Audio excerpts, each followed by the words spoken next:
It's funny strange how things work out sometimes. I mean, how I would wind up here of all places.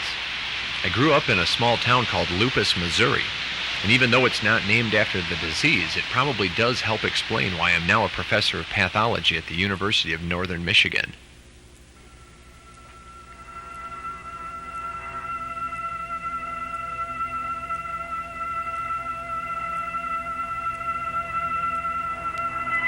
I was actually born in Kansas City, Missouri in February of 1965. February was seen as a time of purification to the pagan Romans. It was a time when the forests were bare and the wolf packs would move closer to the villages, forcing shepherds to bring in their goats. I was the only child of Robert and Kathleen Hansen.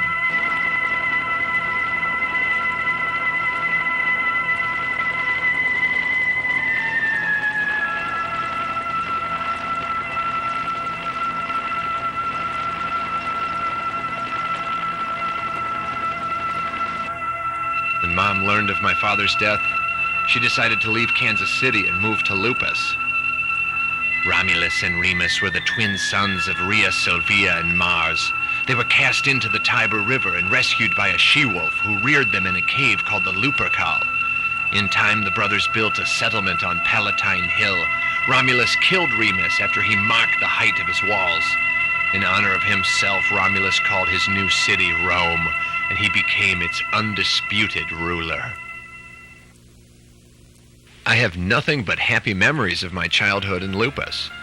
Fishing in the Missouri River, the annual Chili Fest where 150 gallons of chili were served, going to nearby Woldridge for all sorts of reunions, weddings, and dances, swimming in the Petite Saline Creek.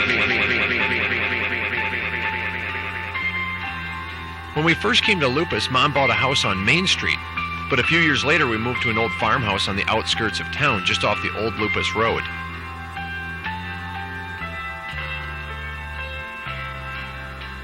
Lupus was founded in 1864 by a man named John B. Wolfe. He established a store and warehouse here and called his town Wolfe's Point. In 1888, a rural post office was set up to service the local residents.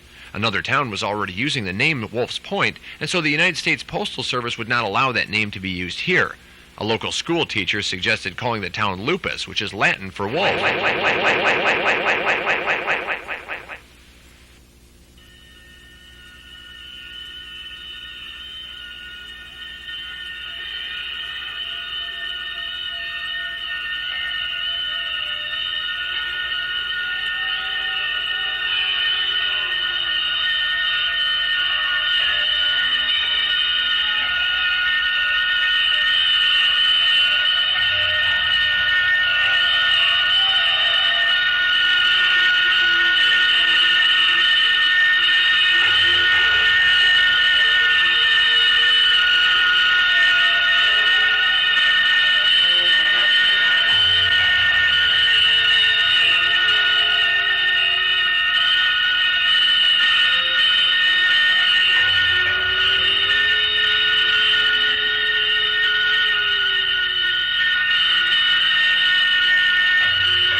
I became really preoccupied with disease as a kid. My mom bought me Jablonski's Dictionary of Syndromes and Eponymic Diseases when I was 11 years old.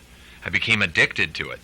I viewed those afflicted with disease with an almost godlike idolatry.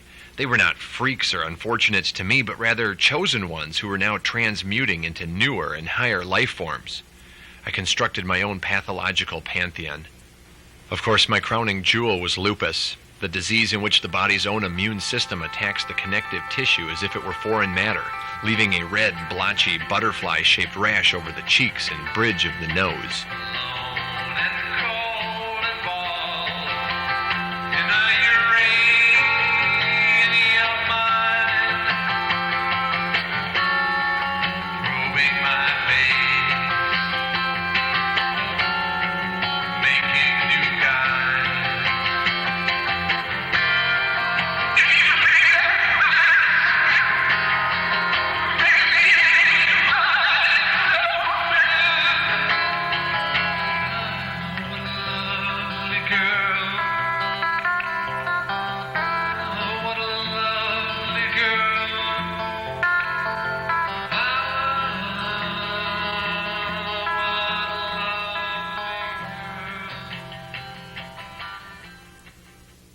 Bell's palsy blocks the seventh cranial nerve, which is responsible for motor innervation of the muscles of the face.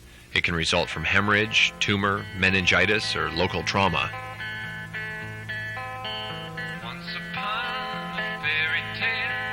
I don't know why things had to work out this way.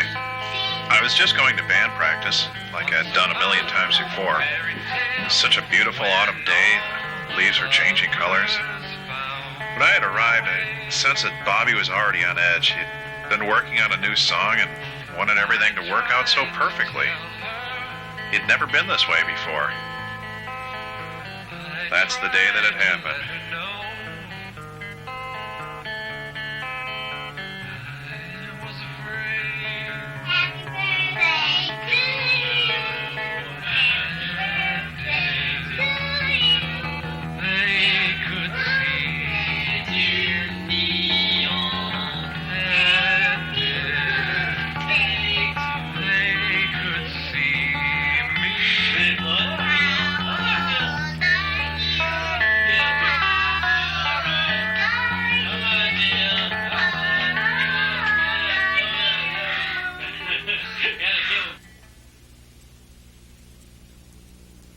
Hansen's disease, or leprosy, caused by the mycobacterium leprae. It results in skin lesions or numb discolorations. Nerves in arms and wrists may become swollen and tender and can culminate in loss of muscle control and crippling of hands and feet and sometimes blindness.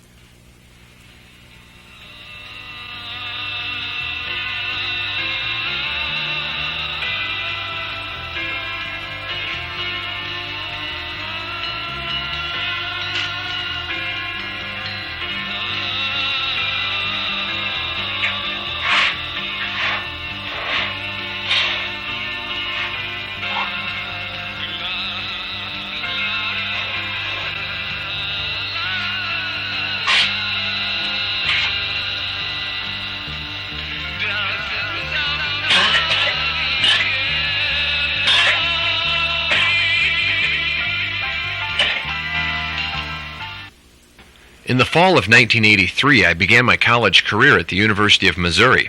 It was a no-brainer to go there, really. Columbia was only 14 miles from Lupus, so I could stay at home, help Mom with the farm, and save a little money. Unfortunately, they didn't have a bachelor's program in pathology, so I studied biochemistry instead. But I was able to take several classes in pathology, and I even developed a new interest in pharmacology, which is the study of how drugs affect living things. After graduating in May of '89, I had taken a few semesters off to travel and to get in touch with myself. I wanted to turn right around and start up with my master's degree at Missouri. They did have a graduate program in pharmacology, but I was at odds philosophically with most of the faculty. I felt they were a little too traditional and conservative in their approach to treating disease. So instead, I selected the University of Vermont and their program in pharmacology and experimental therapeutics. It was with heavy heart that I left home for the first time, but I knew it was the right decision.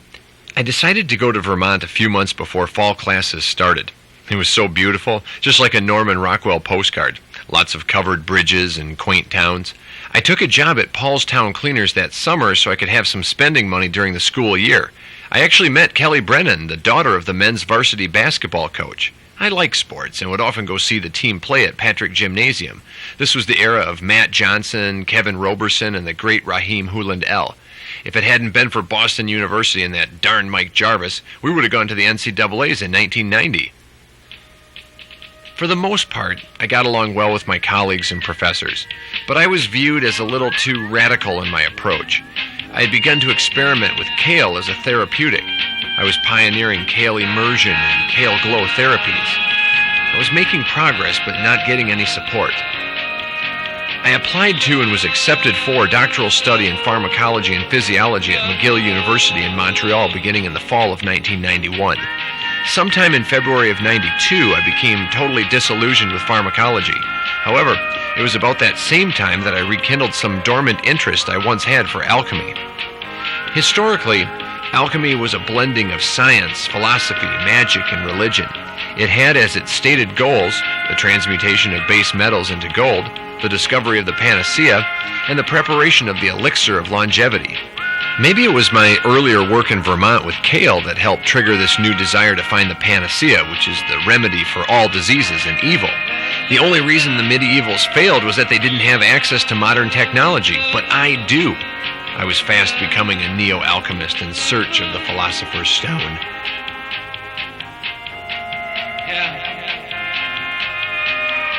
In 75 AD, the Emperor of Japan had his servant, a man named Tajimamori, search for eternal life medicine.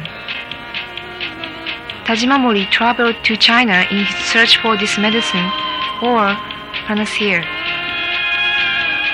He arrived at a small village and came upon a woman who was forcefully feeding a lemon to a sick old man. Tajimamori told the woman not to hurt this man.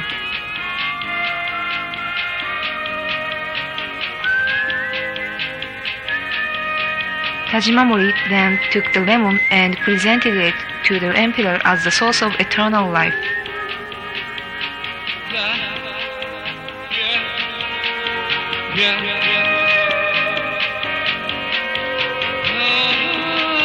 Of course. Why didn't I think of it before? The citric acid or Krebs cycle. Starch, protein, and fat are broken down by citric acid and converted into energy. Now think about it. A constant supply of citric acid in the body would lead to a more efficient and functional Krebs cycle, which in turn would yield more cellular energy. Cells would then work overtime to combat disease. I'll have the best Krebs cycle in the history of bodily function. Lemons. Lemons contain the highest amount of citric acid of any natural source, almost 50 grams per kilogram. O great citrus lemon, you're much less hardy in your tolerance of the cold, like the great Akhenaten who was forced to spend his life in the South.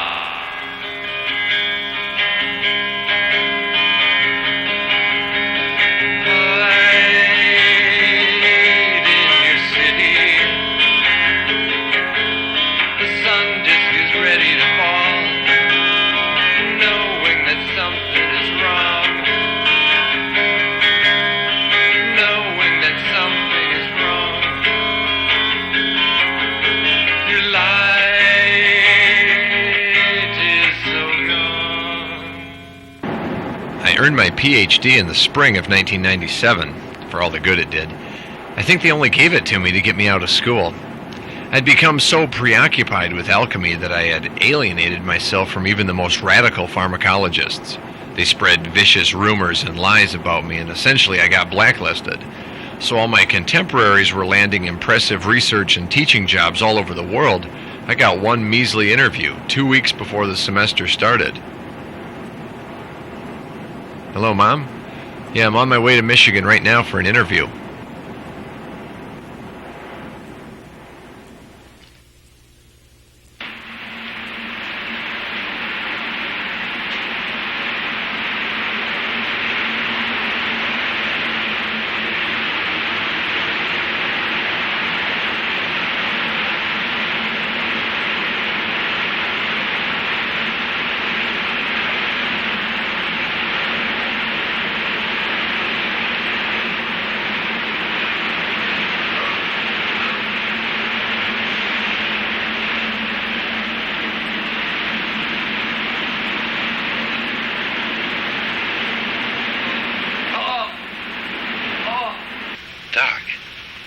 Doc, you all right? Yeah, You sure? I think so. Can I get you anything? No. As it turned out, I may have gotten the last laugh. I had a pretty enviable position. I taught a couple of introductory pathology classes, and the rest of the time I could devote to research. As for Marquette, it was actually quite a pleasant surprise. The people were friendly, and it was a nice enough town. I was even able to rent a house right on Lake Superior.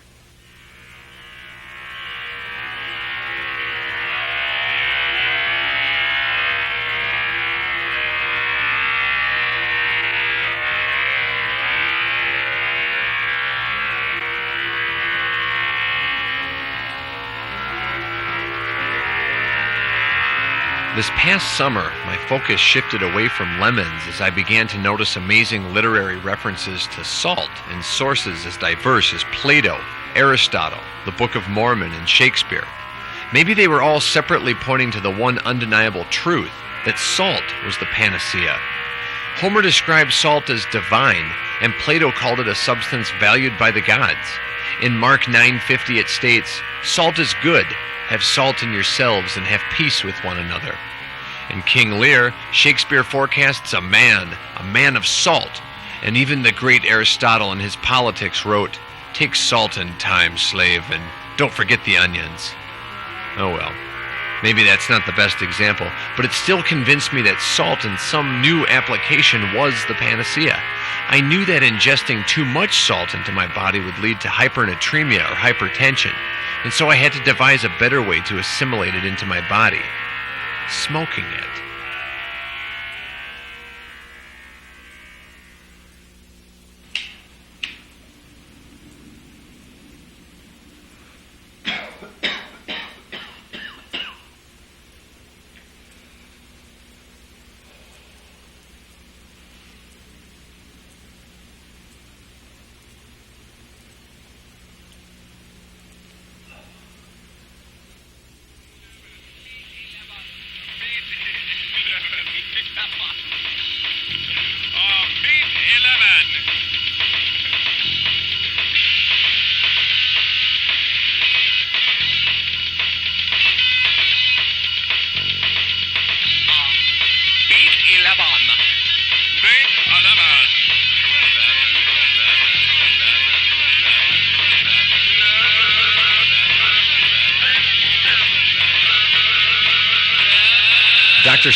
Dr. Spinack, what can you tell us about the disease acromegaly? Acromegaly is the oversecretion of growth hormone by the pituitary gland. It results in enlargement of the hands and feet and can cause prognathosm, which is the elongation of the lower jaw or mandible. You'll notice that the African continent looks like a skull with acromegaly. In college, I was convinced that I would acquire the disease by simply being in an African history class. Dr. Spinack. Dr. Spinack.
Dr. Hansen. We met before. Don't you remember?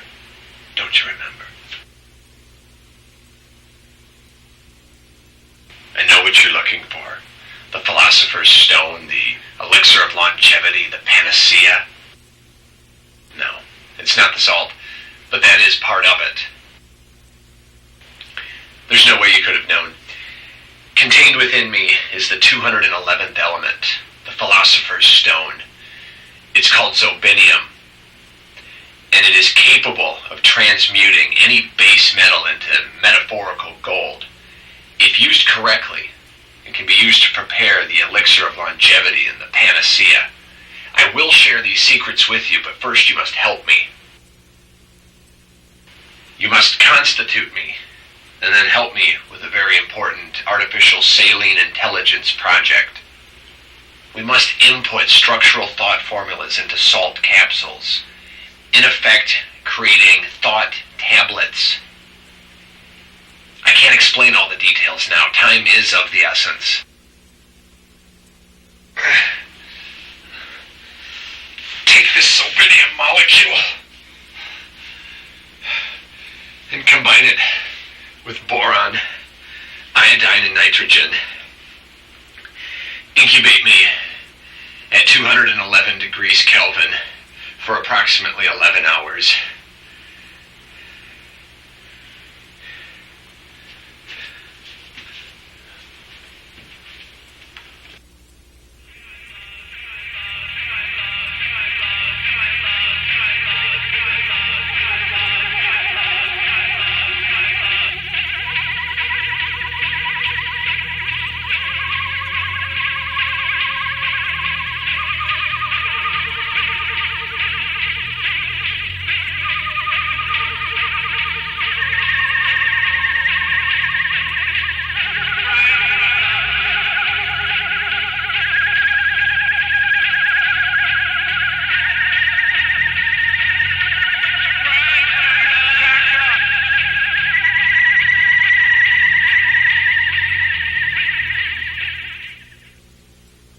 Wow, this is great, man.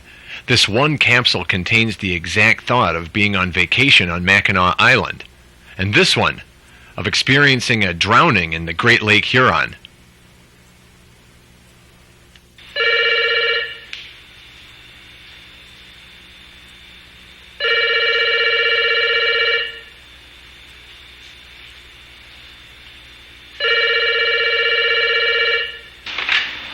Hello? Yes, it is. Hello, Dean. Uh-huh. Look, Dean, this is not the best time for me to talk about this right now. Can we wait till morning?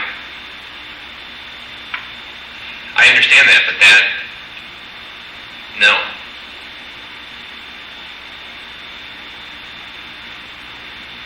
That's not right. That's not...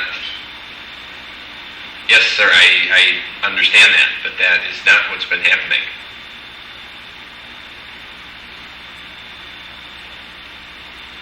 That's the first I've heard of it. I haven't heard any complaints from my students.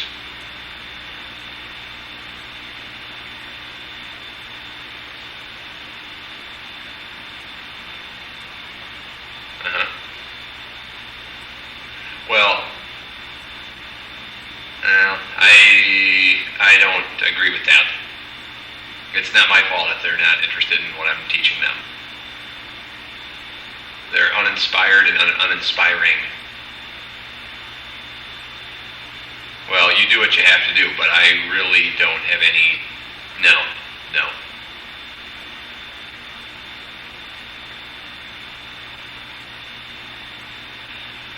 Well, again, I would really prefer to have this discussion tomorrow. I really don't appreciate you calling me at my house.